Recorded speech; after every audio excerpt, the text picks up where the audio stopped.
Welcome everyone out there to Straight Talk Live. Very excited to have you on our show today, to be part of our amazing conversation around an MBA, your fastest depreciating asset in our current times or not. Let's debate. Just to recap, what is this show all about? Straight Talk Live really came from our COVID bunkers of Af and I, who I'm about to introduce in a second, and really just this great pause moment that we're all inside of right now, this great reset, where we're really getting to re-examine the world as we know it. And we're getting to see infrastructures and supply chains that are completely broken or exposed, or ways where we just know we need to do a better job when it comes to responsiveness, from healthcare to how we're having to work remotely and work on our technology and how to manage that effectively. How we need to look at really rethink our educational systems and our food supply chains, every walk of life. And that's exactly what this show is dedicated toward, is what are the transformations we need to be exploring on a human, digital, and social level. That's really the theme of this whole show. And so I'm Rick Snyder. I'm one of your co-hosts, and I'm the author of Decisive Intuition and the CEO of Invisible Edge. And I've also had 20 years experience studying human behavior. And as this show is about an MBA, I never got my MBA, but I did get a master's in psychology, and that has really served me in my life. And so today we're going to really get into what is the best of how we can take traditional education today. How does that need to be re-examined? And how do we also open up room for real world education and the streets of hard knocks? And so I'm going to turn it over right now to my co-host, Af. Af, why don't you say a little bit about who you are and why you're here today? Thanks, Rick. Again, thrilled to be on yet another show, and this time with someone I've had the pleasure of spending many great conversations, debating great topics and themes. Jim Berry is a great friend of mine, and lovely to have you on the show. So, Af Malhotra is the name. I am, of course, one of the creators of Straight Talk Live. I'm the co-founder of Growth Enabler, and I've spent a couple of decades now in the industry, running and leading large teams, investing in companies, building my own company, raising money, losing money, making money. And yes, I do have further education, a master's, but not an MBA in business management. And I'm thrilled for this conversation because it's a hot one. It's going to be an exciting one, and I can't wait to get into it. So welcome all. Over to you, Rick. Excellent. So we're not going to that one yet. Okay. So I want to first just get a little more into this topic around an MBA. And we know we've all, at least my generation, and often I always have a running joke, either we're the oldest millennials on the planet or the youngest Gen Xers. We're not exactly sure. We're not going to give that away on today's show. But either way, we grew up in an era where there was the traditional way of education that we have known for, centuries, you could say, where, you do your 4-year undergrad. And then if you have the privilege and ability to be able to go to grad school and then go out into the workforce, there wasn't the options that we have today. The internet, it wasn't as easy to start up a business where anyone can do it from the comfort of their home. And it's completely revolutionized the possibilities of how we bring our services and products to the world. And education has never been easier to access and cheaper. It's completely changed the game. And so this conversation was already a hot one anyway. And in my experience, the whole COVID situation has just accelerated a lot of what was already in the space around what is the value of an MBA today? What are the benefits? What are the drawbacks? Is it something that I need? Is it something I should be considering for myself? If you had a kid that was of college age right now, what would you advise them around getting an MBA? It's a really interesting question when you start to think about it in those terms. And so, Af, let me kick it off to you first. You've had your MBA in the past. Now it's a whole different era.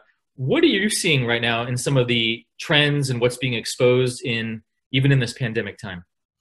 Yeah, I think, and as we've been chatting about this, we were talking about this before we came onto this live broadcast. I think what you've got right now, you've got a crisis situation, and every time there's a crisis or an act of God event or something that shakes up the world, you have these polarized viewpoints. On the one hand, you've got a community saying, seriously, you're charging ridiculous amounts of money for this further education. It's highly, elitist. It's all about the Ivy League universities or the Oxfords and the Cambridge institutions.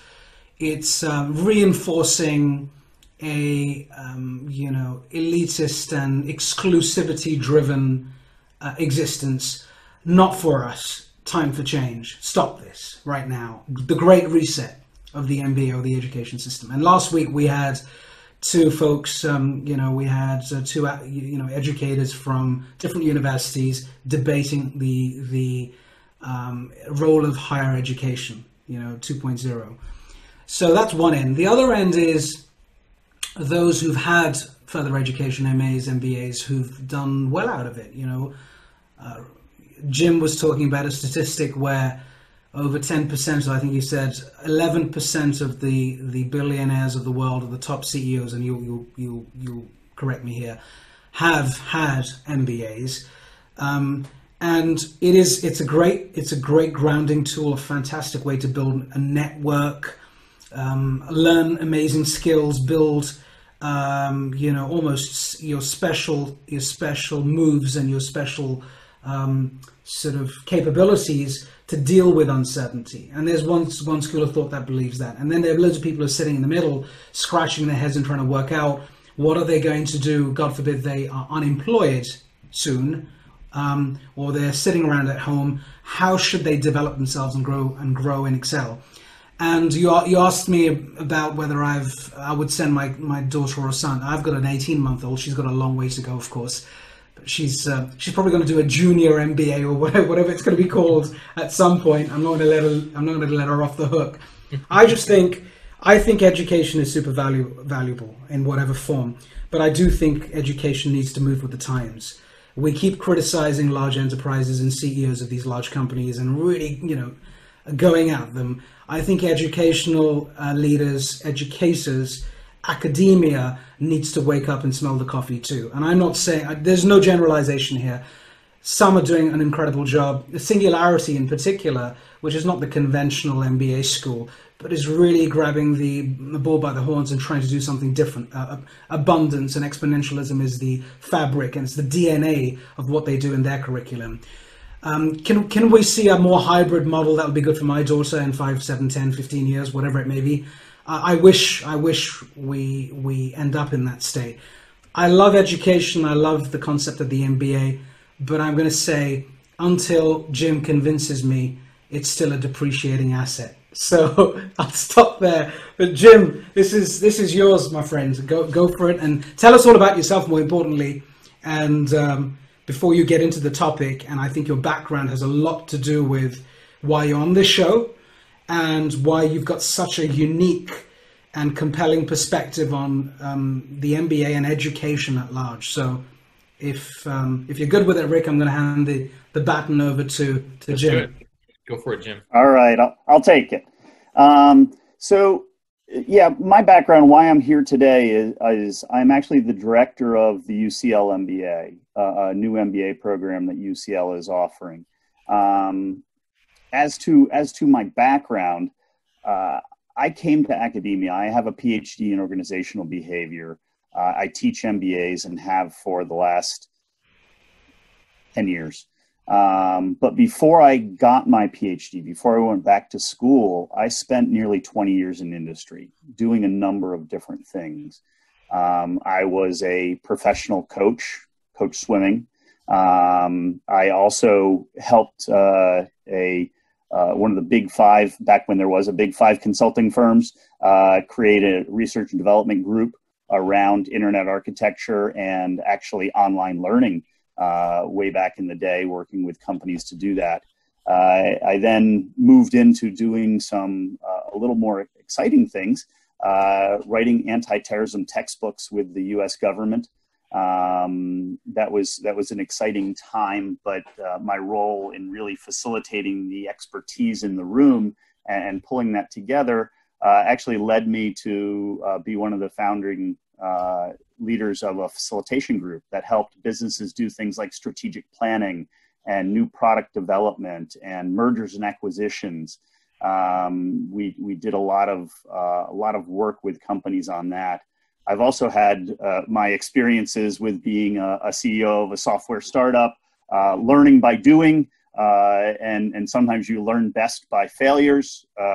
We had a good run, and then a dramatic environmental shift happened, 9/11, and very shortly thereafter we called it quits because the environment had shifted dramatically underneath our feet.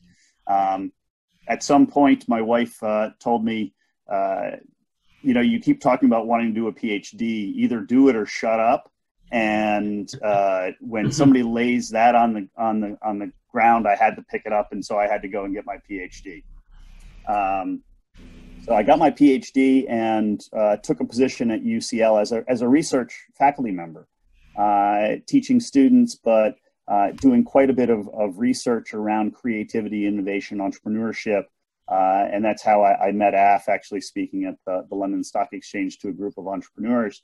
But a few years into my time at UCL, I was asked to look at the possibility of launching an MBA at UCL. UCL hadn't had our own MBA for years. And it was something that, I'll be honest, when I looked at doing that, my initial reaction was, man, the MBA space is just saturated. Does the world need another MBA? And so I went away before I said yes to the position, and took a hard look at what was being taught in MBAs, how it was being presented, and what would be the unique value proposition that I thought UCL could bring to the space. And realized that there was space and that there is need.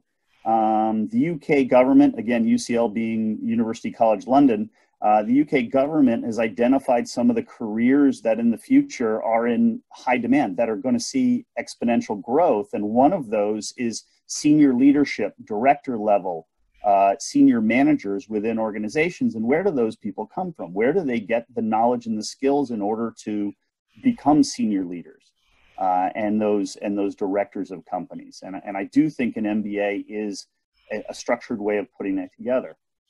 Af and Rick have both mentioned the fact that, being in COVID, we're all locked down. So we're having to go out and source information from a number of different places.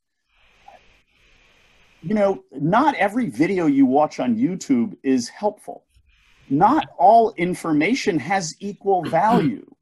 I do have to say that. And I, whether it's UCL, whether it's London Business School, whether it's Harvard, whether it's Wharton, part of what you're getting when you're going to get an MBA is the expertise curating information into a structured way, so that, just going back to the old analogy, you don't take a baby and teach them to do a cartwheel first. You got to get them to crawl, to walk, to run, before you then introduce the advanced pieces. And so an MBA and most education is structured in a way that you put A before B, because B, you need A to do B. Yeah. And so while I think there is a vast majority of information out there, and gosh, that you can get a book that tells you, you don't need to go get an MBA, just read this book. Yeah. And you might get a lot of the buzzwords, you might get a lot of those pieces in there, but you're not going to get the contextual understanding of how to apply them and how to really utilize them going forward. And the other thing is, an MBA is a degree that needs to be done in context. And if you're sitting in your closet or in your bed reading a book, you've got one context, maybe two, the author's context and yours. When you're in an MBA classroom, you've got 15, 30, 40 other students who are hitting you with their perspectives, their experience.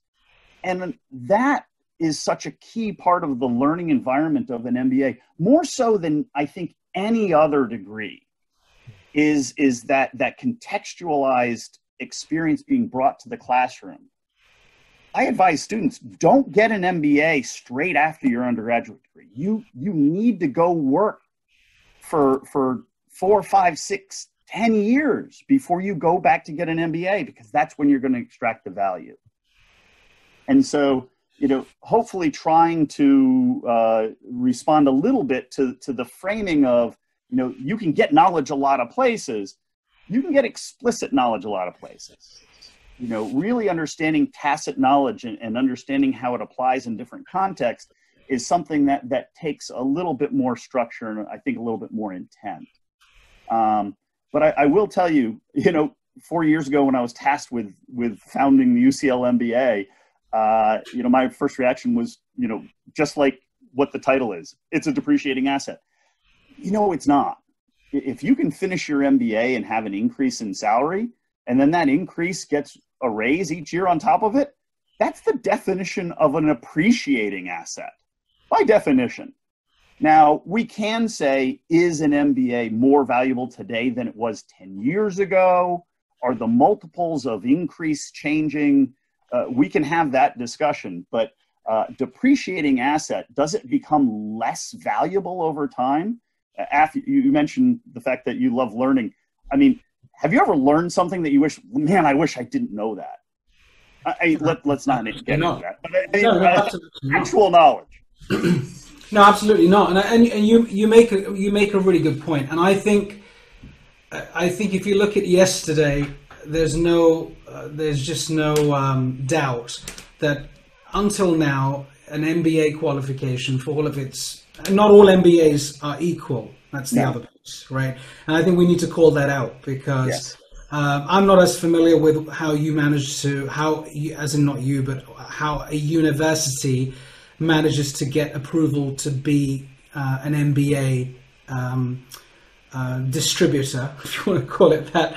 And there seem to be hundreds and thousands of universities globally who dish out MBAs, but not every university is as equipped or has the right resources or capabilities. And so, a word of caution: if you've got an MBA in your LinkedIn profile, people will look at where you've got the MBA from, as much as a degree, as much as any qualification, as much as a job, for that matter. And that's why brands and who teaches you, and whether you go to UCL and you learn from Jim Berry, or you go to a Babson College, or you go to whatever. There's some notable professors and thought leaders who've dedicated their lives to research, and therefore the pedigree, the substantial nature of the curriculum and everything you learn from it makes a big difference. So, sold, absolutely, yesterday. The question really is tomorrow. And we live in a world where it's, the international student population that most MBA schools have enjoyed, which has given them a lot of revenue, and good for those international students. I think that's fantastic if they can afford it. And it's given universities a lot of revenue. I was looking at data out of the US and in Europe. In Europe, over 40%, I believe, institutions on average have students coming out of outside of Europe, international students, if not more. Southern institutions like Cambridge and Oxford have even more international students, and it's a massive revenue generator. Let's just talk business and unit economics. They make shed loads of money out of it. Now, these guys can't travel, the international students. They're stuck in their respective countries, or not, perhaps. And so there's a lot of threat to the traditional MBAs from the fact that, the IITs in India, or the universities out in China who are doing very well will start to draw their local, students, the local citizens to their courses and so on. And there's been loads of cross-pollination over the last decade. So loads of questions and implications here. The world we're approaching now, where it's going to cost you 50, 60, 70 grand, maybe 150 grand, depending on which university you go to do an MBA, is a lot of money, Jim. Right? Yes, it is. And not a lot of people can afford that. And I want to start with the fairness democratization, accessibility point, because loads of people on the back of laptops, they'll listen to this session now and or replay and can benefit from this knowledge, and good for them, and that's what the mission is. And it's free, and that's even better, right? But it costs a lot of money to come to a business school, and I'm not going to ask how much you charge, but if you want to tell us, that would be helpful at UCL. Would you think this, is this fair now in this post-COVID environment where people have built new habits, they're used to online learning, people have started to realize there's stuff out there and new ways of growing and developing that they never really considered, because this was the default option, and so that's an advantage and a disadvantage for traditional schools. And do you not think two things need to happen? One, this whole pricing thing needs to be re-examined. This is not fair, right? Two, a more ambidextrous, more flexible teaching system where you can learn not just from the school. I mean, it would be amazing if I could learn from Singularity, UCL, MIT, Harvard, kind of at the same time. Why can't I learn from different institutions and the best professors in the world on a single platform? Whether it's called UCL or it's called Babson, I really don't care. I'm a learner. I want the best educators educating me. And I'm thinking way out, but I do think the reset needs to happen in business models, because it's happening in enterprise, right? So I'm throwing loads at you, and I know it's not, you don't have to answer all the questions. Which question do you want me to answer there? Let's start with the payment and the extortionate fees, because we've had loads of questions. Let me go at that, and I will. You know, about 10 years ago, MOOCs were the hottest thing in the world, right? Massive online courses. Yeah. They have not done very well as a whole. Part of the reason is the learning experience people get doing that. It's a one-way learning experience. When you were doing your session last week, Education 2.0, yeah, and one of your faculty members, I'm sorry, I'm blanking on the name right now, mentioned, you know, the lecture theaters, standing up and lecturing at students for hours. You know, I very rarely see that in modern universities today. Very rarely at UCL will I see a faculty member get up and talk at students for hours on end. That doesn't happen anymore. If it does, it's a very small minority. We deal with things like flipped classrooms, where we will put some lecture material online that students are expected to watch beforehand. And when we get together, we use that time together to have in-depth interactive discussions. Yeah. And I think that's what you're missing when you go to a MOOC model. You know, we're talking about business here. Anytime you're looking at a product, how do you pay for the product? How do you leverage the finances to put, my student faculty ratio is 1 to 15 right now. So my students have the opportunity to interact with global faculty, 15 students to 1 in the classroom. You know, that is a fairly expensive proposition, but what they get for that is that very highly personalized piece. If you go the other extreme towards the MOOC end, where you're talking about, you know, these massive classes, one faculty member teaching, you know, 5 million people, you're losing that personal nature of education, which I think is so valuable. And I do think we have to find a balance between the two.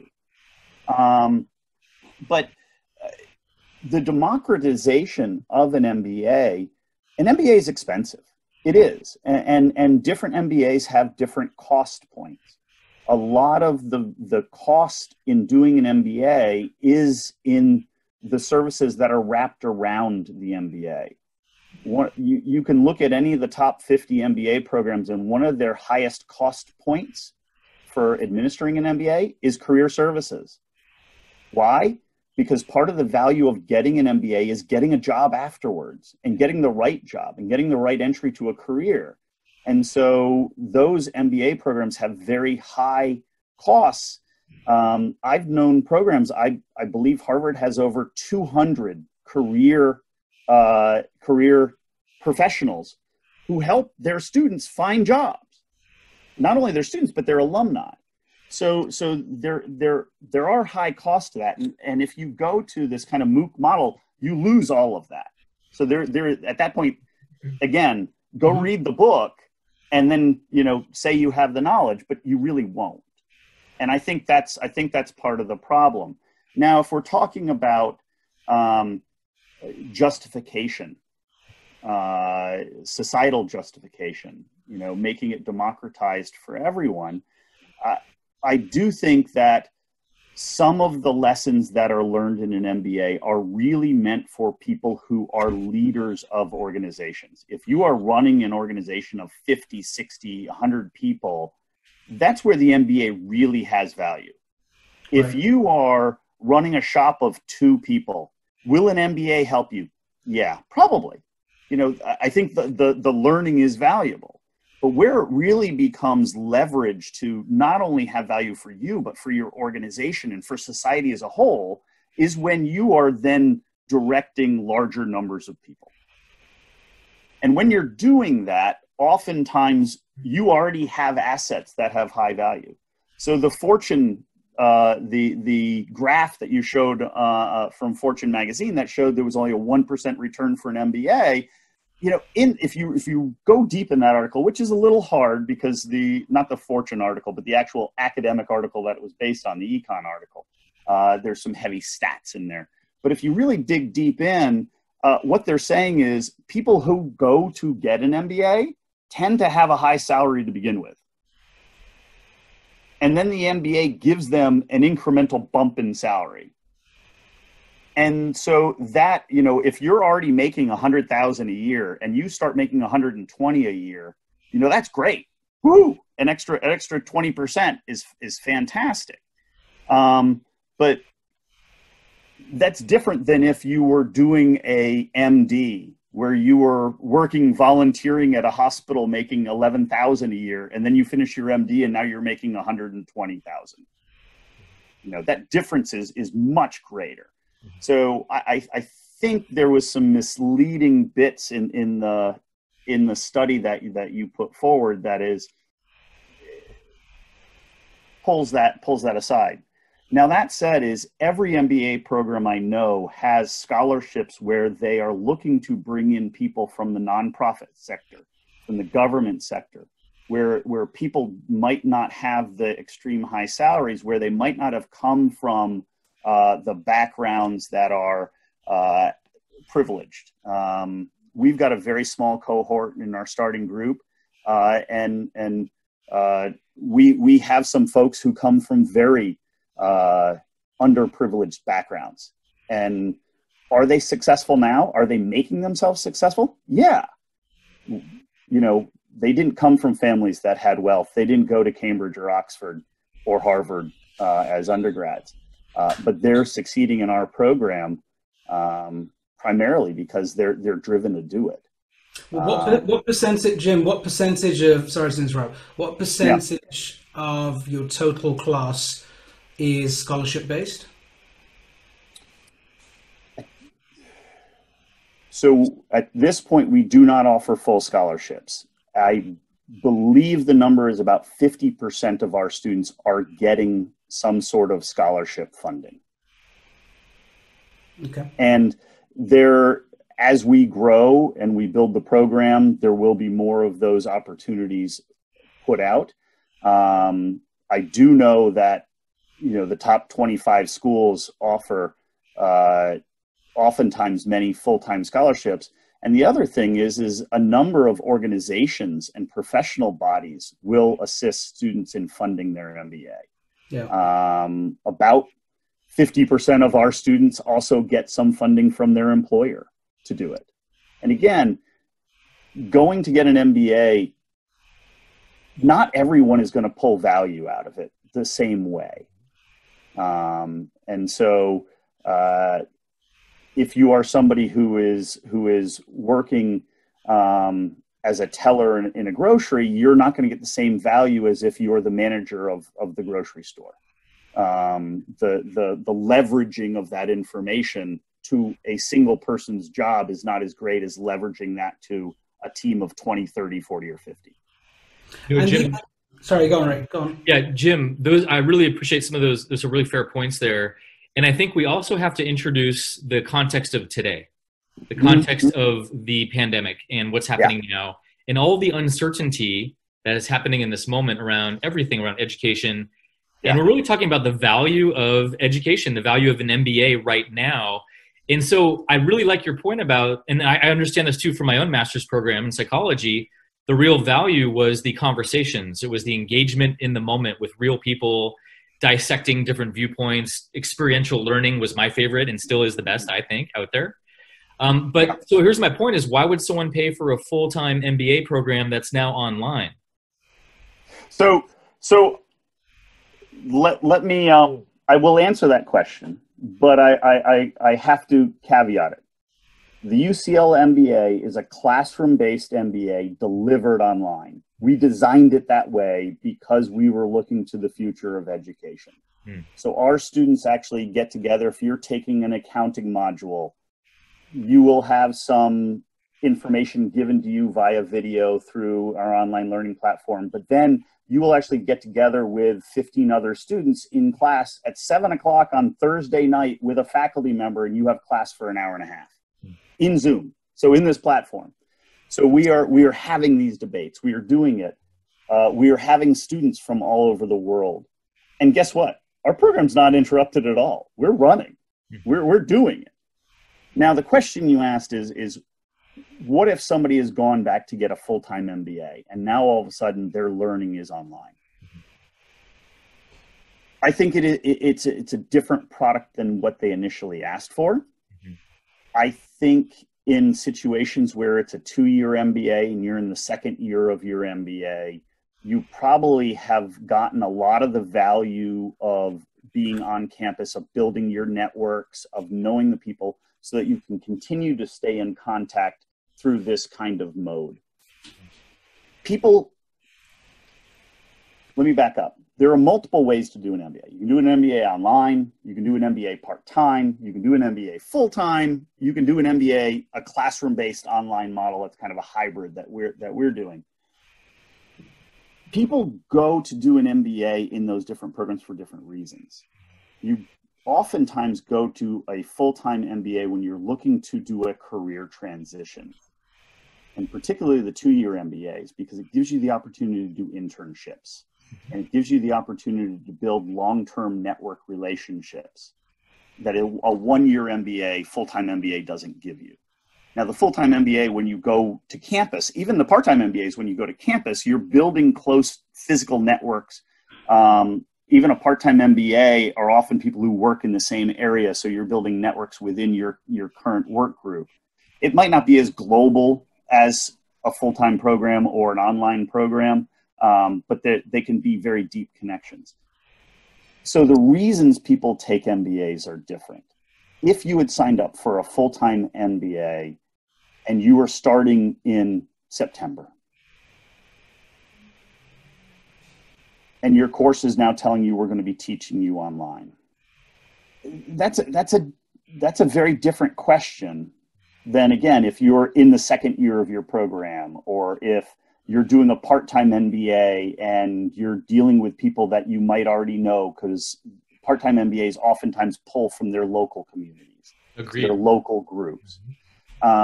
So I think it is different depending upon the context at which people are going to. If somebody is looking at a full-time MBA and they're starting in an online program and they're looking to do career switching, I think they have to reassess what the MBA is going to offer them and what they're looking to get out of it. But again, I think it's different if you're looking at a full-time MBA or if you're looking at ours, like a hybrid model where you want that classroom interaction, you want that debate, you want that back and forth, you want the building of the networks, but you can't quit your job to do it, or you don't want to. That's part of why we created it this way, to let people continue in their careers. And I think there's high value in having people in class, not just from other areas of the world, but in other areas of the world. We actually, when we had class, I teach a class on critical thinking. In our final class, we were dealing with the COVID issue and the uncertainty around it. What could you have done in anticipation for disruption of business? And we had people from Malaysia, not just from Malaysia, in Australia, in New Zealand, in the United States, in the UK, in Brussels, all having a discussion about what was going on. And it was really dynamic, because it wasn't just like, well, this is what I've heard. It's like, no, this is what I saw this morning. So I think I went a little off topic, but I got a little excited there. Sorry. I'm a little passionate about this stuff. And so you should be. So I want to throw something into the mix, because I said something earlier on. And this is about, this is not just about being provocative for no reason. It's about debating something that needs to be debated and discussed. And I think we've talked about what MBAs were yesterday, what they need to be, what they may need to look like tomorrow. We have tackled the pricing piece. You've done a fantastic job of justifying it to some extent. But again, if I was the underprivileged person and I couldn't get a scholarship, it's still not stacking up for me. It is truly elitist, whether we like it or not. And even if when you give the example of a six-figure salary, I mean, what percentage of the United Kingdom or even the US earns a six-figure salary? A single-digit percentage, right? You're talking about those people who've already kind of made it, at least in terms of income that they bring home, and they have surplus cash versus, the average individual or the chap or the man or the woman, and I want to throw something into the mix, right? And what I'd like to throw into the mix is this. Imagine a world where, a little bit like software, I'm going to give you the example of software because it's my game and it's digital. So when you have a piece of software, and you want your software to have longevity, right? You bump into this obstacle which we call interoperability or opportunity or integration, where you create something called an API, which is an interface that plugs into other softwares, and then it all kind of works beautifully together. Or whether you want to call it integration or middleware, whatever it may be. But one software talks to the other one talks to the other, and the end user, the enterprise in the business world, is happy because they're like, wow, I can use best of breed of everything, and they all work together, and I'm a winner. Now, take the same example, and let's have two different parties, educator and learner. The learner is the customer, right in the center of this. The learner wants to learn from Jim Barry. I disagree with you wholeheartedly on that. The learner is not the customer. And I think this is a problem with education as a whole. Society is the customer. Society is the customer. But the learner's paying, though. The learner's paying you. Learner is paying for part of it. Part of the education is being paid by society, by taxes, by government grants, by research grants that faculty get. So they are one part of a larger customer body. They're the customer, but they're also the product. Okay, so it is not just a customer piece. And Af, I'm going to flip your model on you. When you create your API, you sell your software, right? You have a revenue model, correct? Absolutely. Yeah. So what happens if a company comes to you and says, your software is great, I'd love to use it, but I can't pay you for it? Well, I'm not referring to not paying. I'm saying the learner. If I'm a learner, I'd like to have UCL and the best educators and professors from UCL teaching me what they're best at teaching me. I'd like to have the Harvard professors teaching me what they're best at teaching me. I'd like to have the MIT, the whole lot. And I'd like to have an integrated course. Where's revenue share going on? You're still charging me, but I'm not limited to UCL, or I'm not getting stuck in, are you Ivy League or not? It's really as binary as that. Oh, no, I'm not Ivy League. But Af, when we're talking about education, when you're just talking about videos, you can go on YouTube and watch Clayton Christensen talk about innovation. You can listen to me talk about creativity. That's not education. That's information. Now, if you want the best of me, how many students can I deal with on a one-to-one basis and have a depth of education that is necessary for something like an MBA level material? And so there are critical numbers you're dealing with here. And I think what you're talking about is kind of a MOOC model. And we've seen that is a flawed system. Now, I do think, God, would I love to be able to reach everyone in the world with what we're doing? Yes. I can't be reached by everyone in the world and respond individually. And education to me is that dynamic. It is that interactive component that's necessarily there. And I think the model that you're proposing is not that. And I don't know how the best professor at Harvard is going to interact with, 250 million students who want that one piece of material. So you're going to have to suffer through with the guy who's second and third and fourth and fifth and sixth and seventh best. Right. Having those discussions with you. And I think that's where you have tiers of universities, you have tiers of faculty. And that's the nature of the beast, because one person can't be everywhere. And so how do you do that? Now, I will tell you, MBA programs across the board are looking for exceptional people from varied backgrounds. When I put together a cohort for my MBA, I don't want 50% doctors and lawyers in my program. I want a variety of people. I want entrepreneurs. I want people who work in charity sector. I want people who work in government. That's where you get that diversity of opinion in. And so MBA programs go out of their way to find exceptional talent in non-ordinary places, because that adds to the educational value. Does that mean that every single person in the world can access an Ivy League or a global top 50 MBA program? No. Again, some people, for what they're doing with their jobs, what they want to do with their jobs, it just doesn't make sense for what they want to do. Mm. Let me ask you this, Jim, is once again, given the state of the times right now, what are you seeing as objective as you can possibly be? And it's not just about UCL, but around all MBA programs right now or higher education. What do you see right now is getting exposed in where upgrades and updates need to happen to reach today's marketplace? What's obvious to you right now as we're in this big transition? Well, we're obviously, education is in a rough spot. You can't put 40,000 students on college campus in tight classrooms. I can't fit, 60 students in a classroom for a 2-hour class. I can't run a module with, back to back where I have 50 students leaving the room and 50 coming in. That just doesn't work in the COVID-19 world. So we are working on doing some transition to online. As I mentioned, with like the second year of an MBA program, we're dealing with that with a lot of our undergraduate students. Some of them have just finishing their first year of a program, and then, they might have had to finish off their modules in an online world. And is that ideal? No, it's not.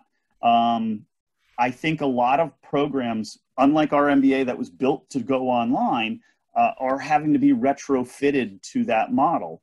But I think a good thing is that there are enough of the models out there who do this way that we're able to help educate the other educators as to how to teach effectively in a digital world, how to flip your class so that you're not lecturing people in this kind of environment, that you're having these back and forths and these discussions. So do I think we are probably going to be advancing the flipped classroom model? And the flipped classroom, is the model where the pieces of material where a professor is just one way giving information out is taken out of the classroom and is put on a digital platform. It is done digitally so that people can consume that information because it's one-way information out. And then where you have students coming to class, you then maximize the value of that time where they're not passive receptors of information.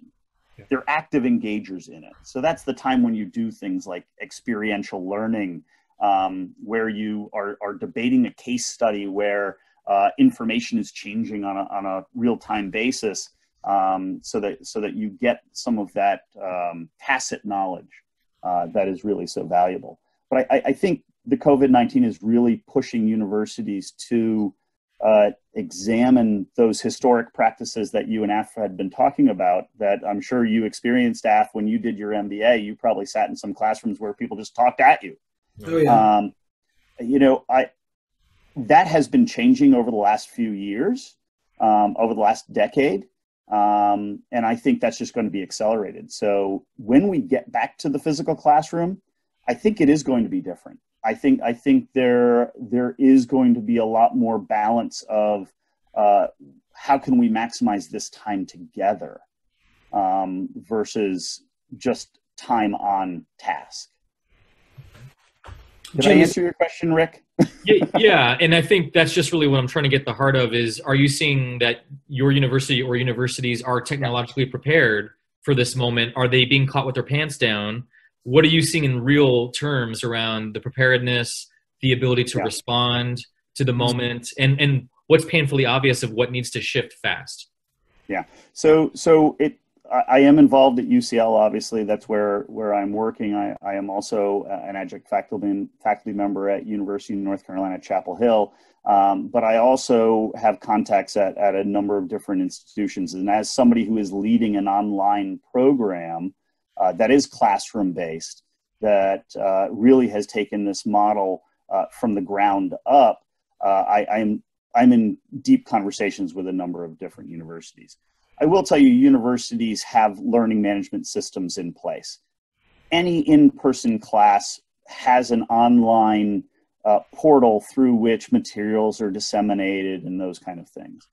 I think where the big shift is educating faculty on how to use these kind of tools. The Zoom platform, whether they're using Google or Teams or Adobe Connect, and really trying to figure out what information should be done in this setting, what information should be recorded and disseminated, and then how do you then check that the students have absorbed what you have disseminated. So there are multiple ways. If I just sit and lecture at a screen for an hour and a half, that's painful for anyone to watch, and even if it's a topic I'm really excited about. Yeah. My wife is a professional, goes through professional accreditation, and she's got these continuing education courses, and they drone on for like an hour and a half, and I can just see her eyes glaze over as she's going through them. So I think something like portioning out information into digestible pieces, and then how do you connect those things together so that they're not disparate, so that they are connected whole, is something that we're working with educators on getting better at doing. And I think that's probably the biggest shift is figuring out, how do I work in this new style? Mm-hmm. We're all really hoping we're back on campus next fall. Yeah. I mean, that we're really hoping. Don't know exactly how it's going to be put together, and that's going to be a decision for the politicians and the leaders of governments, probably even more so than universities. But how we can best leverage whatever the system is what we're trying to build towards right now. I'm just, again, thankful my program is online as a whole. So no changes for us. We're driving straight forward. Amazing. You're ahead of the curve, as they say. You have the foresight, huh? So, well, I hope so. Our program is based on two core things: is using data to make decisions, and dealing with uncertainty and looking at futures and being proactive in doing that. And that's why we chose this mode of delivery, because in a highly uncertain world, we're dealing with business leaders who travel. And so how are they going to take their accounting class if they just flew from Australia to South Africa? Well, they can with us. And that's the niche I think we found. And I just want to remind all the listeners out there that now's a great time to ask questions. So if you have any burning questions, whether you're on Facebook, Twitter, YouTube, or here on Zoom, please send us in your questions for Jim, for us, that you're dying to ask around this topic. And we're monitoring all, right, Rick? Yeah, we have Denise monitoring in our background. Thank you, Denise. And then we have a few on Zoom here. Rahul asked a question about the average salary in the UK is £28,000 or so in 2019. the cost of a top MBA program is $45,000 at Oxford, $82,000 at London Business School. How do we solve the conundrum of elitism to bring education to the masses? We've covered that to some bit, but I don't know if there's anything else you care to say about that piece. Yeah, and again, would I love if I could. Let me change this. When people apply, I accept them on their academic fit for the program. Mm-hmm. I do not look at ability to pay. Ability to pay comes in when we make scholarship decisions. And would I wish we had a lot more scholarship dollars, pounds to put in play? And again, working across universities in the United States and in the UK, yeah, anywhere where you have a pay barrier for education, it's something that you wish you could lower at times. But lower versus giving the quality that we're giving, you always have to make that choice, that trade-off. And it is expensive, but again, it's expensive because it's geared towards people who are at the top of organizations. Jim, here's a burning question. Yeah. This is a follow-up of what you shared earlier. So if society is the customer, what precisely is society getting as a benefit? It's the connection is much more clear for the student in general. That's more of a clear connection, but how does society benefit? So. How would you answer that? I don't think so. When you have growing economic activity, when you have startups that are thriving, when you have environments where engineers are able to take their ideas out of the lab and put them into a marketplace and solve a real problem that people are dealing with, that's what MBAs do. And so the value to society is in advancing the commercial and the commerce of society, which when we look at money, pounds, dollars, yen, money gets multiplied in a marketplace. And so the more you have fluid commerce, the ease of which goods and services can be moved within a society, the higher that initial money that underlies the economy gets multiplied. Mm-hmm. And so economies that can create economic systems where products get built and sold in an efficient fashion are going to be better off. And so I do think the MBA delivers value to society. I see actually a comment down here by someone else in the group that MBAs are often producing a surplus that then gets returned back to their universities. They do that at times, and some MBA programs do return a positive revenue, but that's not normally what the deans I'm talking about are dealing with. They want to balance accessibility, and so oftentimes the higher revenue they get gets plowed back into scholarship activity for access. So it is at times the wealthy paying the higher amount that are then subsidizing those that don't have as much. But you've got to have somebody paying the bill. Jim, I got one for you. Let's assume that globalization will slow down as a result of what is going on, and localization or regionalization will be on the rise. Now, if you look at countries like the UK, that may be a great thing for us because we will resurrect industries that we've neglected over the years. And you need people, smart people, to resurrect those industries. You need industry builders, as I call them, or job creators, not just employees. You need all of them. You do need those leaders who have the courage and who can, anticipate movements in markets like you did with your online MBA before others did, and they can be the catalyst for new jobs, new opportunities for the youth that's coming, up here in the UK. So here's a thought. What if there was a way, bearing in mind that most of the revenue in the past has come from international students, and it's been tidy, it's been a healthy amount, and let's assume if globalization is going to slow down and people aren't going to get on planes straight away, let's say a year down the line they may consider, then local universities in their native countries will pick up the baton and try and build capabilities and give them equivalent courses, and loads of people will go to the IITs or equivalent in their respective countries. And that's one part, and that's good. That's great for them. When it comes to the UK, should MBA courses not get subsidized to help tomorrow's leaders, to help young people in this country who probably can't afford these amazing courses but are super talented? Maybe they haven't earned 100 grand a year, because anyway the salary jumps in the UK over the last decade have been pathetic, because we've been just sort of coming out of a recession and we're going back into a recession or deflation mode, whatever it may be.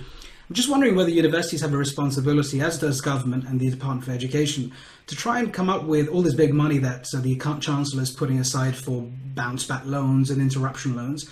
Surely universities should be given a bit of a supporting hand. Universities, education, health, two very important things, should be given some extra cash to say, listen, we've got all of these young people, not many left because the average age of people here in this country is over 40, but those who are aspirational, these guys are the future of industry. Let's give them these fantastic MBA courses, Oxford, Cambridge, UCL, Imperial, Warwick, Cranfield, whoever it may be, and we'll give you a ton of cash to subsidize or have even more full scholarships for young, bright people. And of course, you've got to do your GMAT, do whatever the qualification criteria is. Don't you think it's a smart thing to do that now, bearing in mind where we are economically? Yeah. So MBA programs tend to go cyclically with the economy. When the economy starts to go down, MBA and MBA applications tend to dip. When the economy starts to bottom out, MBA applications go up dramatically. It's when people are starting, to say, okay, yeah, I'm not getting a job right now. Let me go get more education.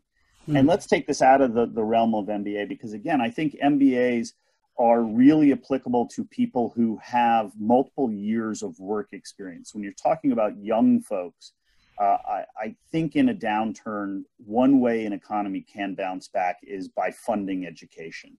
One is it keeps people out of unemployment. They're doing something valuable. It's an investment in the future so that then they can help drive the company out of that downturn and be ready for the next upswing in the economic levers.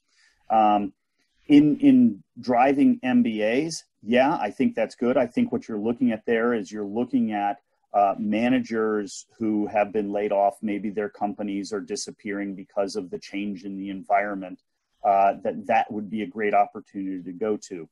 There have been a number of government plans in the past where when people have been let go, that you can change some of the effects of that by giving them the opportunity to go get an education. I actually worked for one of the consulting firms when they went through a significant downturn. And one of the ways they did that was say, okay, we will pay you a very small stipend, but we'll pay your tuition to go to college. But the intention is that when you finish, you will come back to work for us, and we get the right of first refusal for your employment. Right. And if you don't come back to work for us, then you have to pay us back for the degree. But if you do, then your degree's free. Yeah. And it was a great method for companies to hold on to people that they thought were talented and creative and innovative, but right now I just don't have enough work for you. Yeah. And I think government sponsorship of those kind of programs could be extremely beneficial. Until we get vaccines in hand, until we're able to go back to work fully, there's going to be a lot of pain in the economy. And there are going to be a lot of people who are unemployed or underemployed. And I do think education is a way that we can not just give out money, but invest in people so that they can help us drive out of the curve.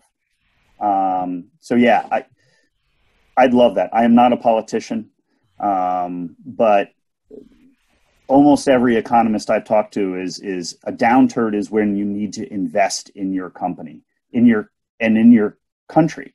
And education is the infrastructure of HR, of human resources. And so, yeah, that we do need to invest in that. On that note, Jim, we do have to wrap up the hour here. I really like your conclusionary points around investment into the future. And that really is the gift of education and the power of education. There are many ways to be educated these days. And I really like you speaking to the engagement factor, the conversational factor. That's how I learn best. That's how humans seem to learn best in experience. So I thank you for bringing up those great points today. And just want to share really quick, we're going to be live again next week. And it's going to be a fantastic program on one of my very favorite topics, which happens to be artificial intelligence.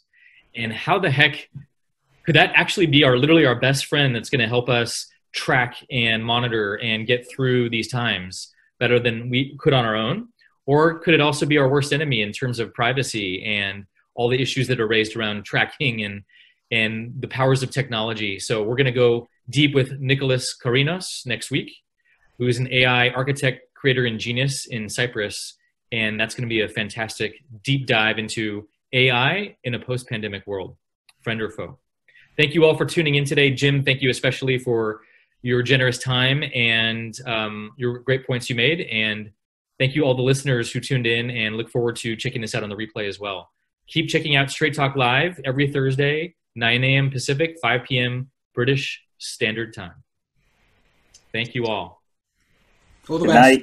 Good night. You will, Jim. The MBA, your appreciating asset. Take good care of that beautiful mustache of yours. We can do it. You will, everyone. Without your MBA, you can have a mustache like this. On that note, au revoir. All the best. Au revoir.